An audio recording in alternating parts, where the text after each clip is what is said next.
ത്രിത്വൈക ദൈവത്തിനും പരിശുദ്ധ അമ്മയ്ക്കും ഈ അൾത്താരയിൽ പ്രവേശിക്കാൻ അനുമതി നൽകിയതിന് ഞാൻ നന്ദി പറയുന്നു. എൻ്റെ പേര് ക്ലീറ്റസ് ജോൺസൺ. ഞാൻ കൊല്ലത്ത് കടവൂർ എന്നുള്ള സ്ഥലത്താണ് താമസിക്കുന്നത്. ഞാൻ ഡൽഹിയിലായിരുന്നു ഞാനും എൻ്റെ കുടുംബവും. 2018 ഞങ്ങൾ ഫാമിലിയായിട്ട് ഇങ്ങോട്ട് വരികയാണ് ചെയ്തത്. എന്നിട്ട് അവിടെ താമസിക്കുകയാണ്. 2019 ഞാൻ ആദ്യമായിട്ട് ഉടമ്പടി എടുക്കുന്നത്. അതിൻ്റെ കാരണം എൻ്റെ മകള് കുഞ്ഞു മോളുണ്ട്, കുട്ടിയാണ്. മോൾക്ക് അവളുടെ പപ്പയുടെ കൂടെ പോകാൻ, സൗദിയിൽ പോകാൻ ചില തടസ്സങ്ങളുണ്ടായിരുന്നു. അപ്പോൾ എൻ്റെ അടുത്ത് ഇങ്ങനെ പറയുമായിരുന്നു, എനിക്ക് പപ്പയെ കാണണമെന്ന്. അപ്പോൾ അങ്ങനെയാണ് ഞാൻ ഈ കൃപാസനത്തിലേക്ക് വരുന്നത്. അതിനു മുമ്പ് ഞാൻ അച്ഛൻ്റെ ടോക്ക് ഇങ്ങനെ കേൾക്കുമായിരുന്നു. അപ്പോൾ ഇവിടെ വന്നപ്പോൾ എനിക്ക് കിട്ടിയ ഈ കൈപ്പുസ്തകം, ഇതിൽ പരിശുദ്ധ അമ്മയുടെ ഈ ചിത്രം എൻ്റെ ഹൃദയത്തിൽ, ഞാൻ പരിശുദ്ധ അമ്മയെ നോക്കുകയായിരുന്നോ അതോ പരിശുദ്ധ അമ്മ എന്നെ നോക്കുകയായിരുന്നോ എന്ന് എനിക്കറിയില്ല. ഞാൻ എപ്പോഴും ഈ ചിത്രത്തിൽ ഇങ്ങനെ നോക്കിയിരിക്കും. രാത്രി കിടക്കുന്നതിന് മുമ്പ് ഈ ചിത്രത്തിൽ ഒരു ഉമ്മ കൊടുക്കും ഞാൻ, എന്നിട്ട് കിടക്കുകയുള്ളൂ. അപ്പോൾ അച്ഛൻ്റെ ടോക്കും എല്ലാം ഞാൻ കേട്ടുകൊണ്ടിരിക്കുകയാണ്. ഞാൻ അവിടെ ഒരു വചനപ്രഘോഷണം ആയിരുന്നു. ഞാൻ ഡൽഹിയിൽ കേന്ദ്ര സെക്രട്ടേറിയറ്റിലായിരുന്നു, അവിടെ അണ്ടർ സെക്രട്ടറി ആയിരുന്നു. അപ്പോൾ എൻ്റെ ഒഴിവ് സമയങ്ങളൊക്കെ ഞാൻ ദൈവത്തിന് വേണ്ടി ചിലവഴിക്കുമായിരുന്നു. ഞാൻ ആകാശപ്പറവകളും അങ്ങനെ വചനപ്രഘോഷണത്തിലൊക്കെ ഡിവൈൻ ധ്യാന കേന്ദ്രത്തിലുണ്ടായിരുന്നു. എല്ലാവർക്കും എന്നെ അറിയാം. ഞാൻ പ്രേക്ഷിതരുടെയൊക്കെ ഒരു നേതാവല്ല ഞാൻ പറഞ്ഞത്, ലീഡർ കൂടിയായിരുന്നു. അപ്പോൾ എനിക്ക് അച്ഛൻ്റെ ടോക്ക് എനിക്കറിയാം. പരിശുദ്ധാത്മാവ് സംസാരിക്കുമ്പോൾ നമ്മുടെ ഹൃദയത്തിൽ അത് ഭയങ്കര സന്തോഷം ഉണ്ടാകും. അപ്പോൾ ഞാൻ മാതാവിന് ഉമ്മ കൊടുക്കുമ്പോഴും അച്ഛന് ഒരു കുഞ്ഞ് ഉമ്മ കൊടുക്കും. കാരണം എനിക്ക് അത്രയ്ക്ക് ഇഷ്ടമാണ് അച്ഛൻ്റെ ടോക്ക്. അപ്പോൾ എൻ്റെ ഹൃദയത്തിൽ മാതാവുമായിട്ടുള്ള ബന്ധം അതിശക്തമായിട്ട് വളരുകയായിരുന്നു. കഴിഞ്ഞ വർഷം, അതായത് ഇന്ന് തീയതി 12. അപ്പോൾ കഴിഞ്ഞ വർഷം ഈ ദിവസം ഞാൻ ആംബുലൻസിൽ ഇതുവഴി പോയിരുന്നു. അപ്പോൾ ഞാൻ പരിശുദ്ധ അമ്മയുടെ പറഞ്ഞിരുന്നു, എൻ്റെ കൂടെ വരണമെന്ന് പറഞ്ഞിരുന്നു. അതിൻ്റെ കഥ അത് ഞാൻ പറയുന്നത് ഇങ്ങനെയാണ്. ഒരു ദിവസം ഞാൻ നടക്കാൻ പോയപ്പോൾ, ഞാൻ നടക്കാറുണ്ടായിരുന്നു, എൻ്റെ ഹൃദയത്തിൽ ഒരു കൊളുത്തി വലിക്കുന്ന കണക്കൊരു വേദന വന്നു. അന്നേ ദിവസം രാത്രി 3 മണിക്കും ആ വേദന വന്നു. ഞാൻ തിരുവനന്തപുരത്ത് അനന്തപുരി ഹോസ്പിറ്റലിൽ പിറ്റേന്ന് സ്വയം ഡ്രൈവ് ചെയ്ത് കുടുംബമായിട്ട് പോയി. എന്നെ അവിടെ ഒരാഴ്ച അഡ്മിറ്റ് ചെയ്തു. എൻ്റെ ഹൃദയത്തിൻ്റെ മൊത്തം ഏതൊക്കെ മെഷീനകത്ത് പ്രവർത്തിപ്പിച്ച് നോക്കാമോ അതെല്ലാം അവർ നോക്കി. അവർക്കൊരു എത്തും പിടിയും കിട്ടുന്നില്ല. അവസാനം ഡോക്ടർ പറഞ്ഞു, നിങ്ങൾക്ക് പൾമിനോളജിസ്റ്റിനെ കാണാം, COPD എന്നുള്ള അസുഖമാണെന്ന് ഞങ്ങൾ സംശയിക്കുന്നു.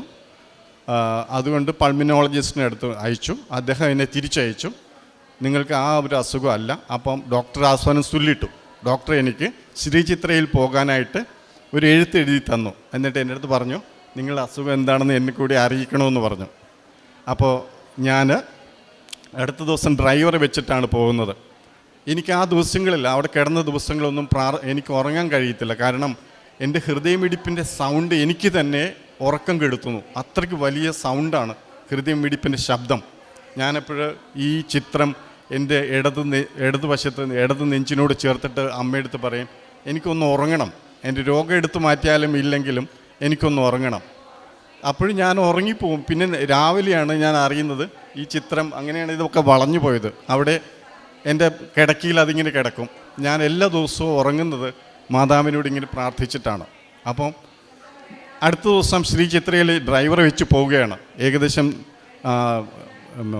ട്രിവാൻഡ്രം അടുക്കാറായപ്പോൾ ഡ്രൈവർ മുന്നിൽ പോയ വണ്ടിക്ക് അവർ ബ്രേക്ക് ഇട്ടു, പക്ഷേ ഡ്രൈവർ ബ്രേക്ക് ഇട്ടില്ല. എൻ്റെ അസുഖം അറിഞ്ഞിട്ട് എൻ്റെ മകൻ ഇന്ത്യൻ വെറ്റിനറി റിസർച്ച് ഇൻസ്റ്റിറ്റ്യൂട്ട്, അതായത് നമ്മുടെ all India institute of medical science പോലെ വെറ്റിനറി സയൻസിലെ ഏറ്റവും വലിയ ഇൻസ്റ്റിറ്റ്യൂട്ടാണ്, അവിടെ PhD ചെയ്യുകയാണ്. അവൻ എൻ്റെ അസുഖം അറിഞ്ഞ് എന്നോടൊപ്പം വന്നിരുന്നു. അപ്പോൾ അവൻ ഏറ്റവും ഫ്രണ്ട് സീറ്റിൽ, അവൻ്റെ കമ്പ്യൂട്ടർ മടിയിലുണ്ട്, അവൻ്റെ ഫോൺ കയ്യിലുണ്ട്. എൻ്റെ ഭാര്യ എൻ്റെ ഇടത്ത് വശത്ത്, ഞാൻ ബാക്കിൽ വലതുവശത്ത്. അപ്പം ഈ ചിത്രം എൻ്റെ ഈ ബാഗ് ഉൾപ്പെടെ എൻ്റെ റൈറ്റ് സൈഡിൽ ഇരിക്കുകയാണ്. അപ്പം ഞാൻ പറഞ്ഞില്ലേ, അമ്മയുമായിട്ടുള്ള എൻ്റെ ബന്ധം അതിശക്തമാണ്. അങ്ങനെ ഇരിക്കെ ആ കാർ പോയി ഭയങ്കര ശക്തിയോട് ഇടിച്ചു. അപ്പം വന്നവരിൽ ചിലർ പറയാണ്, ഈ ആക്സിഡൻറ്റ് കണ്ടു കഴിഞ്ഞാൽ ആരെങ്കിലും രക്ഷപ്പെടുമെന്ന് തോന്നുന്നില്ല. അപ്പോൾ എൻ്റെ മകൻ്റെ കമ്പ്യൂട്ടർ പൊട്ടിയിട്ട്, ആ ഗ്ലാസ് തട്ടി കമ്പ്യൂട്ടർ പൊട്ടി, അതിൻ്റെ ഒരു ഭാഗം വന്നിട്ട് നെറ്റി തട്ടിയിട്ട് അവൻ്റെ കണ്ണിലൂടെയൊക്കെ ചോര ഒലിക്കുകയാണ്. അപ്പോൾ എൻ്റെ വൈഫിങ്ങനെ ഭയങ്കരമായിട്ട് കരയുന്നുണ്ട്. അപ്പോൾ ഞാൻ പെട്ടെന്ന് ഈ ചിത്രം എടുത്തു. അപ്പം മാതാവ് എൻ്റെ ഹൃദയത്തിനോട് പറയുകയാണ്, അവനൊരു കുഴപ്പമില്ലെന്ന് ഞാൻ എൻ്റെ ഭാര്യയോട് പറഞ്ഞു, അവനൊരു കുഴപ്പമില്ല, രക്തം വരുന്നേ ഉള്ളൂ. അങ്ങനെ ആ യാത്ര മുടങ്ങി. പിന്നീട് ശ്രീ ചിത്രയിലേക്ക് പോകണ്ടെന്ന് കരുതി. എന്നിട്ട് അടുത്ത ദിവസം ഇതുവഴി പോവുകയാണ്. അതായത് ഇന്നേ ദിവസമാണ് പോയത്. അപ്പോൾ ഞാൻ ഇതുവഴി കടന്നു പോകുമ്പോൾ ഞാൻ പറഞ്ഞു, മാതാവേ എൻ്റെ കൂടെ വരണേ എന്ന് പറഞ്ഞു. ഞങ്ങൾ പോയത് അമൃത ഹോസ്പിറ്റലാണ്. അപ്പം മാതാവ് എൻ്റെ കൂടെ വന്നു എന്നുള്ളതിൻ്റെ തെളിവ് എന്താണ്? അവിടെ ചെന്നു, അവർ എല്ലാ ടെസ്റ്റുകളും നടത്തി. അവർ കണ്ടുപിടിച്ചു എൻ്റെ ഹൃദയത്തിൻ്റെ അടിത്തട്ടിൽ ഒരു ഹോളുണ്ട്. ആ ഹോളാണ് യഥാർത്ഥത്തിൽ എൻ്റെ ഈ വലതുവശത്തെ റൈറ്റ് വെൻട്രിക്കിൾ ഇത്രയേറെ ശക്തമായിട്ട് പ്രവർത്തിച്ചു. ഡോക്ടർ പറഞ്ഞു, ഇനി ഓപ്പറേഷൻ നടത്തിയാലും ശരി, ഈ വലതുവശം നിങ്ങൾ തളർന്നിരിക്കുകയാണ് ഹൃദയം, അതുകൊണ്ട് നിങ്ങൾക്ക് പ്രശ്നമുണ്ടാകും. മാതാവ് വന്നതിനുള്ളതിൻ്റെ തെളിവ് ഇത്ര മാത്രമാണ്. എൻ്റെ ഓപ്പറേഷൻ ആരുടെയും റെക്കമെൻഡേഷൻ കൂടാതെ അവിടുത്തെ HOD ആണ് എൻ്റെ ഓപ്പറേഷൻ നടത്തിയത്. അത് എന്നെ ട്രോളിൽ തള്ളിക്കൊണ്ടുപോകുന്ന മനുഷ്യൻ എൻ്റെ അടുത്ത് പല ചോദ്യങ്ങൾ ചോദിച്ചു, സാറിന് എന്താണ് അസുഖം? അപ്പോൾ ഞാൻ കൊടുത്ത എല്ലാ ഉത്തരങ്ങളും അവനിങ്ങനെ കേട്ടിട്ട് അവസാനം പറയാണ്, ഞാൻ ആദ്യമായിട്ടാണ് ഒരു പേഷ്യൻറ്റിനെ ഇത്ര സന്തോഷത്തോടെ കാണുന്നത്. അപ്പോഴാണ് ഞാൻ ചിന്തിക്കുന്നത്, എനിക്ക് ഇത്രയേറെ സന്തോഷം ഉണ്ടായിരുന്നു. കാരണം അതിരാവിലെ ഒന്ന് കുളിപ്പിച്ചു, ഓപ്പൺ ഹാർട്ടാണ്. സാധാരണ എല്ലാവർക്കും ഫീലി തോന്നേണ്ടതാണ്. എനിക്കാണെങ്കിൽ ഞാൻ ഭയങ്കര സന്തോഷത്തിലാണ്. അപ്പോൾ അത് കഴിഞ്ഞൊരു ഓപ്പറേഷൻ കഴിഞ്ഞിട്ട് ഓരോ ചെക്കപ്പിന് പോകുമ്പോഴും ഡോക്ടർ കട്ട് ചെയ്യും, ഇനി ഈ മെഡിസിൻ കഴിക്കണ്ട, അടുത്ത ചെക്കപ്പിന് പോകുമ്പോൾ ഈ മെഡിസിൻ കഴിക്കണ്ട. ഓരോ തവണയും എൻ്റെ മെഡിസിൻ്റെ അളവ് കുറച്ച് കൊണ്ടുവന്നു. അത് എൻ്റെ ഏറ്റവും വലിയ സാക്ഷ്യമാണ്. ഈ സമയത്താണ് ഞാൻ ഓൺലൈൻ ഉടമ്പടിയിലായിരുന്നു. അങ്ങനെ എൻ്റെ മകൻ്റെ സാക്ഷ്യത്തിലേക്ക് വരികയാണ്. എൻ്റെ മകന് അവൻ്റെ കമ്പ്യൂട്ടർ പൊട്ടി, അവൻ്റെ ഫോണും പൊട്ടി. വീട്ടിൽ വന്നു, അവൻ ഇത് ശരിയാക്കാൻ നടക്കുക. അവൻ അവിടെ പഠിക്കുമ്പോഴവൻ നല്ലൊരു പഠിക്കാൻ മിടുക്കനാണ്. അവൻ പറയുന്നുണ്ട്, പപ്പ എനിക്ക് ചിലപ്പോഴേ ഫോറിനിൽ എവിടെയെങ്കിലും ഒരു എനിക്ക് പഠിക്കാൻ എന്നെ 3-4 മാസത്തേക്ക് പഠിക്കാനായിട്ട് ഇവരെ അയക്കാൻ ഒരു സാധ്യതയുണ്ട്. അപ്പം എവിടെ നിന്ന് ആയിരിക്കും എന്ന് അറിയത്തില്ല, ചിലപ്പോൾ ഇസ്രയേലായിരിക്കും, മറ്റേതെങ്കിലും രാജ്യമായിരിക്കും എന്ന് പറയുന്നു. അപ്പോൾ ഇവൻ എൻ്റെ ചികിത്സയ്ക്ക് വേണ്ടി വന്നു, എൻ്റെ ഫോൺ പൊട്ടി, ഇവനെ അറിയാൻ പറ്റിയില്ല. അവസാനം 5 ദിവസത്തിന് മുമ്പ് എൻ്റെ ഫോൺ അവന് കൊടുത്തു. അവൻ്റെ സിം എടുത്ത് ഇട്ടപ്പോഴാണ് പറയുന്നത്, അവനെ വാഷിങ്ടൺ DC-യിലെ WHO എന്ന ലോകാരോഗ്യ സംഘടനയുടെ കീഴിലുള്ള IFFRO ഇൻ്റർനാഷണൽ ഫുഡ് ഓർഗനൈസേഷൻ്റെ കീഴിൽ അവനെ ഈ ഫെലോഷിപ്പ് കൊടുത്ത് വിട്ടിരിക്കുകയാണ്. അപ്പോൾ അതിനി 5 ദിവസമേ ഉള്ളൂ. അപ്പോൾ ഇനി എങ്ങനെയാണ് എത്തിച്ചേരുന്നത്? വെറും 5 ദിവസങ്ങൾ കൊണ്ട്. അപ്പോൾ അവൻ പറയാം, പപ്പ അതെനിക്ക് നഷ്ടമായി. ഞാൻ പറഞ്ഞു, നീ തീർച്ചയായിട്ടും ശ്രമിക്കുമെന്ന് പറഞ്ഞു. അപ്പോൾ അവൻ ഇവിടുന്ന് ട്രിവാൻഡ്രത്ത് പോയി, ബറേലിയിലാണ് അവൻ്റെ വെറ്റിനറി റിസർച്ച് ഓർഗനൈസേഷൻ, അവിടുന്ന് ഡൽഹിക്ക് ഫ്ലൈറ്റ് ഉണ്ട്. അപ്പോൾ ആദ്യം അവൻ്റെ ഇൻസ്റ്റിറ്റ്യൂട്ടിൽ പോയി അവിടുത്തെ പേപ്പേഴ്സ് ക്ലിയർ ചെയ്തു, ഡൽഹി ചെന്നു. മൊത്തം ഇനിയുള്ളത് 4 വർക്കിംഗ് ഡേയ്സാണ്. അപ്പോൾ ഈ 4 വർക്കിംഗ് ഡേയ്സ് കൊണ്ട് അവൻ വാഷിങ്ടൺ DC-യിൽ ജോയിൻ ചെയ്യണം. അതിന് അവന് ഫോറിൻ കറൻസി വേണം, പേപ്പേഴ്സ് എല്ലാം ക്ലിയർ ചെയ്യണം. അപ്പോൾ അവൻ്റെ പേരിൽ ആണ് ഞാൻ ഉടമ്പടി എടുത്തിരിക്കുന്ന, ഓൺലൈൻ ഉടമ്പടി. അപ്പം അവനങ്ങനെ പോയി. അവൻ അമേരിക്കൻ എംബസി ചെന്നപ്പോൾ അവർ ചോദിക്കുകയാണ്, നീ എന്തിനാണ് ഇവിടെ വന്നത്? നിനക്ക് ആരെങ്കിലും അയച്ചുകൂടായിരുന്നോ? കാരണം അവൻ്റെ വിസ എന്ന് പറയുന്നത് ഡിപ്ലോമാറ്റിക് വിസയാണ്. അതൊരു ഇൻ്റർനാഷണൽ ഓർഗനൈസേഷൻ ആയതുകൊണ്ട് ഡിപ്ലോമാറ്റിക് വിസയാണ് ഇവന് കൊടുത്തിരിക്കുന്നത്. ഡിപ്ലോമാറ്റിക് വിസയ്ക്ക് വ്യക്തി നേരിട്ട് ചെല്ലേണ്ട ആവശ്യമില്ല, ഒരു പകരക്കാരൻ ചെന്നാൽ മതി. അപ്പോൾ തന്നെ വിസ സ്റ്റാമ്പ് ചെയ്തു. അവന് ഈ 4 ദിവസത്തിനുള്ളിൽ അവന് വാഷിങ്ടൺ DC-യിൽ പോകണം. പക്ഷേ അവരൊരു കാര്യം പറഞ്ഞിരുന്നു, നിനക്ക് അവിടെ താമസ സൗകര്യം കിട്ടില്ല, കാരണം ഇത് വൈറ്റ് ഹൗസിൻ്റെ അടുത്താണ്, അവിടെ ഇങ്ങനെയുള്ള ഇതൊന്നും കിട്ടത്തില്ല. അപ്പം നമ്മുടെ മനസ്സിലൊരു വിഷമം. ഞാൻ പറഞ്ഞില്ല, ഞാൻ ഡൽഹിയിലായിരുന്നു. എനിക്ക് ഒത്തിരി ഫ്രണ്ട് സർക്കിളൊക്കെ ഉണ്ടായിരുന്നു, നല്ല മനുഷ്യരുടെ. ആർക്കും പരിചയക്കാരില്ല വാഷിങ്ടൺ DC-യിൽ, കാരണം അവിടെയെങ്കിലും ഈ താമസിക്കുന്ന സ്ഥലങ്ങളിൽ ഓഫീസുകളേ ഉള്ളൂ. അപ്പോൾ അവനവിടെ ഇറങ്ങിയാൽ താമസിക്കാൻ ഒരു സൗകര്യമില്ല.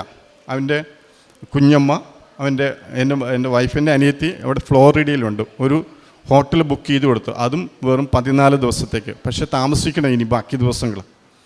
അവന് അങ്ങനെ ചെല്ലുന്നു. ഒരു അച്ഛൻ വന്നിട്ട് അവനെ സഹായിക്കുകയാണ്. അവിടുത്തെ ഒരു മലയാളിയുണ്ട്, കുറച്ച് ദൂരെ അദ്ദേഹത്തിൻ്റെ പേര് പറഞ്ഞാൽ അറിയാം, വലിയ ഫേമസ് ആയ ഡോക്ടറാണ്, ടി വിയിലൊക്കെ വരും. അദ്ദേഹത്തിൻ്റെ മക്കളോടൊപ്പം എൻ്റെ മകന് താമസിക്കാൻ അവന് അവിടെ സൗകര്യം ചെയ്തു കൊടുത്തു. അങ്ങനെ അവനിത് വളരെ സക്സസ്ഫുള്ളായിട്ട് അവന് ഭയങ്കര സന്തോഷം. ഇതൊക്കെ എങ്ങനെ സംഭവിക്കുന്നു എന്ന് മാത്രം അവൻ എന്നോട് ചോദിക്കും, ഇതെങ്ങനെ പപ്പ, ഇതെങ്ങനെയാണ്? അതൊക്കെ കഴിഞ്ഞ് അവൻ തിരിച്ചു വന്നിട്ട് അവൻ പറയാണ്, പപ്പ ഇതൊന്നും പഠിച്ചിട്ടൊന്നും കാര്യമൊന്നുമില്ല, ജോലിയൊന്നും കിട്ടത്തില്ല.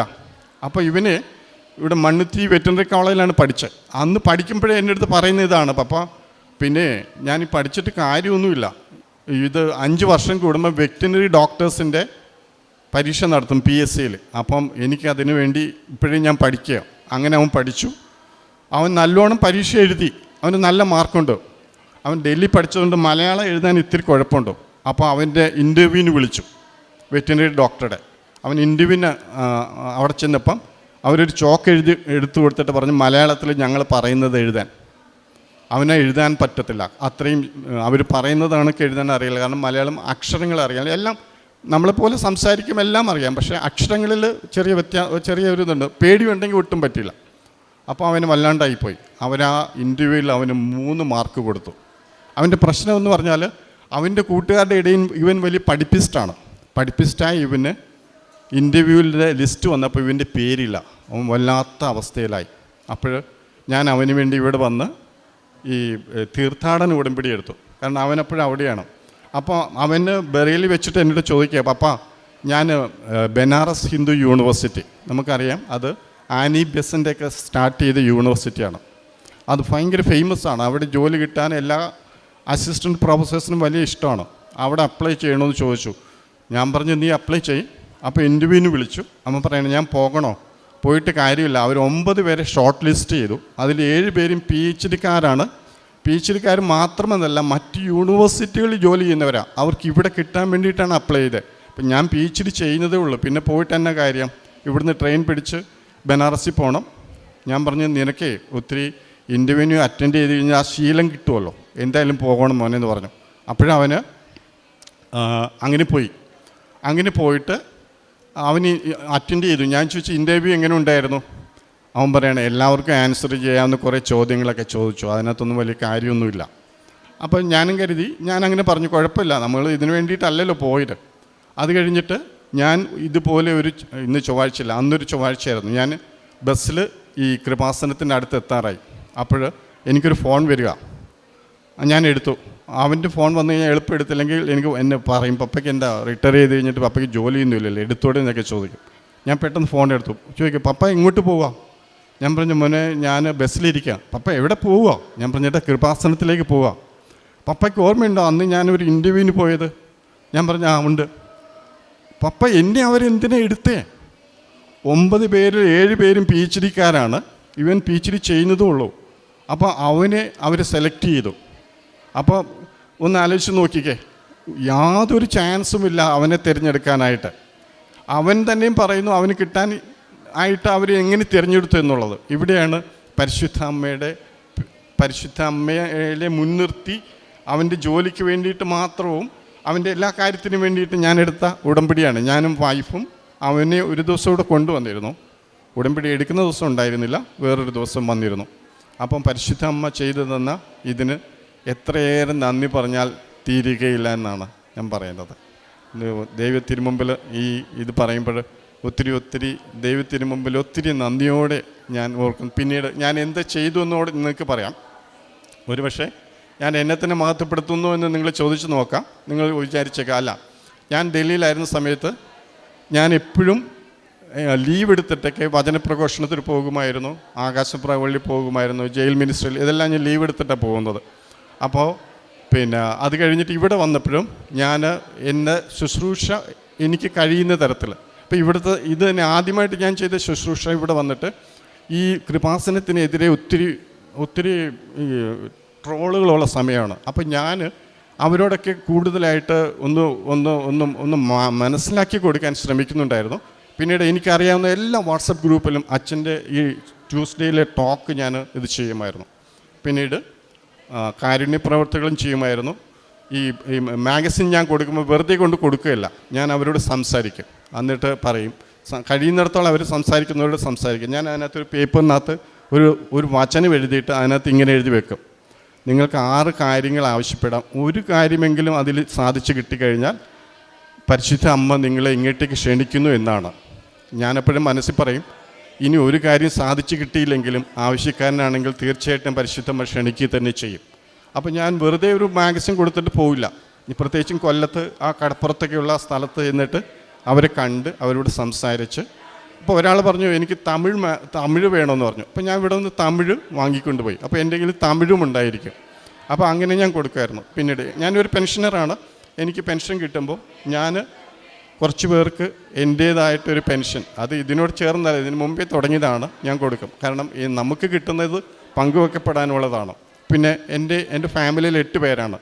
എല്ലാവരും റിട്ടയർ ചെയ്തവരും പെൻഷനേഴ്സാണ്. ഞങ്ങളെല്ലാവരും കൂടെ ചേർന്ന് ഒരു ഫണ്ട് ഉണ്ടാക്കിയിട്ടുണ്ട്. അത് പാവങ്ങൾക്ക് വേണ്ടിയിട്ട്, മരുന്ന് വാങ്ങാനില്ലാത്തവർക്ക് വേണ്ടിയിട്ട് ഞങ്ങളത് ചെയ്യും.